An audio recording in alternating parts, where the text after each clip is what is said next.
একটি আমল আপনার জীবনকে বদলে দিবে, আপনার জীবনে পরিবর্তন আসবে এবং আপনার অভাব দূর হবে, বিপদ দূর হবে। আল্লাহ পাক রব্বুল আলামিন আপনার দোয়া কবুল করবেন।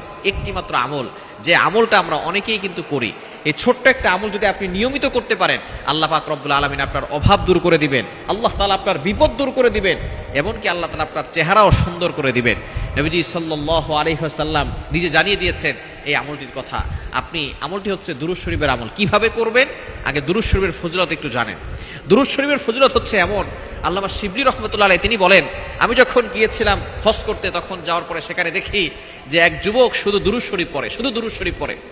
আল্লামা শিবলি রহমতুল্লাহ আলাইহি তিনি বলেন, আমি যুবককে জিজ্ঞেস করলাম, যুবক তুমি কেন বারবার দুরূদ শরীফের আমল করো? এবার যুবক বলা শুরু করেছে, আমি আর আমার বাবা ব্যবসার উদ্দেশ্যে মরুভূমির পথ বেয়ে চলছিলাম, এমন করে হঠাৎ আমার বাবা দুনিয়া থেকে বিদায় নিল। আস্তে আস্তে তার চেহারা কালো কুৎসিত হয়ে গেল এবং তার চেহারা কুকুরের ন্যায় আকার ধারণ করতে লাগলো। আমি ভয় পেয়ে গেলাম, সন্ধ্যা হয়ে গেল, ভয়ে বেহুশ হয়ে গেলাম। এরপরে আমি দেখি স্বপ্নের মাধ্যমে নবীজি সাল্লাল্লাহু আলাইহি সাল্লাম আমাদের কাছে এসেছেন। এরপরে আমার বাবার মুখে হাত বুলিয়ে দিয়েছেন, সাথে সাথে আমার বাবার চেহারা নূরে নূরান্বিত হয়ে গেছে। আমি নবীজিকে জিজ্ঞেস করলাম, ইয়া রাসূলুল্লাহ, ইয়া হাবিবাল্লাহ, আপনি কেন এমনটি করলেন? আমার বাবার চেহারা তো কুৎসিত হয়ে গিয়েছিল। নবীজি সাল্লাল্লাহু আলাইহি সাল্লাম বললেন, ও আমার উম্মত, ভালো করে শোনো, তোমার বাবা যদিও গুনাহের কাজ করত, কিন্তু দৈনিক সে আমার উপরে সকালে 100 বার, রাতে 100 বার দুরূদ শরীফ পড়তো। আমি যখন আজকে সকালে দুরূদটা পাই নাই, ফেরেশতাদেরকে জিজ্ঞেস করলাম, আমার অমুক বান্দা আমার জন্য প্রতিদিন সকালে এবং রাতে 100 বার করে দুরূদ পাঠ করে, সেই বান্দা কোথায়? ফেরেশতারা জবাব দিয়েছে, সে মারা গেছে এবং তার চেহারা কালো কুৎসিত হয়ে গেছে, কুকুরের আকার ধারণ করেছে।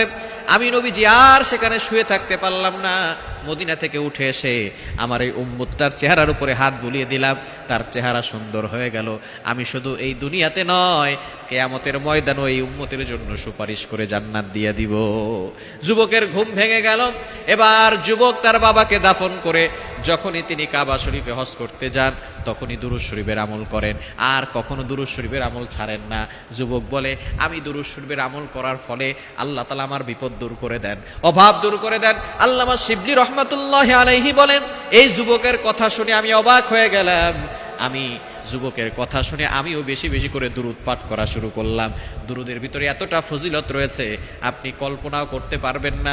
বিপদ থেকে আল্লাহ উদ্ধার করবেন, গায়েবী সাহায্য দান করবেন, গায়েবীভাবে হেফাজত করবেন। দুশমন কোনো ক্ষতি আপনাকে করতে পারবে না, কোনো দুশমন আপনাকে হিংসা করে, ক্ষতি করে আপনাকে কখনো আঘাত করতে পারবে না, যদি আপনি দুরূদের আমল করতে পারেন। কিভাবে পড়বেন? প্রতিদিন সকালে পড়বেন 100 বার, রাতে পড়বেন 100 বার, যদি সর্বনিম্ন পারেন, এবং যত বেশি পারেন তত বেশি পড়বেন। দুরূদের ভিতরে সর্বশ্রেষ্ঠ দুরূদ হচ্ছে দুরূদ ইব্রাহিম, যেটা আমরা নামাজের ভিতরে পড়ি।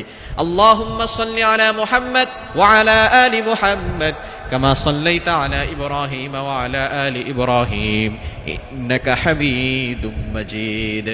আল্লাহুম্মা বারিক আলা মুহাম্মাদ ওয়া আলা আলি মুহাম্মাদ কামা বারাকতা আলা ইব্রাহিম ওয়া আলা আলি ইব্রাহিম ইন্নাকা হামিদুম মাজিদ। এই দুরূদ আপনি বেশি বেশি পড়বেন। যদি এটা পড়তে কষ্ট হয়, সাল্লাল্লাহু আলাইহি সাল্লাম ছোট্ট দুরূদ, এটাও আপনি পড়তে পারেন।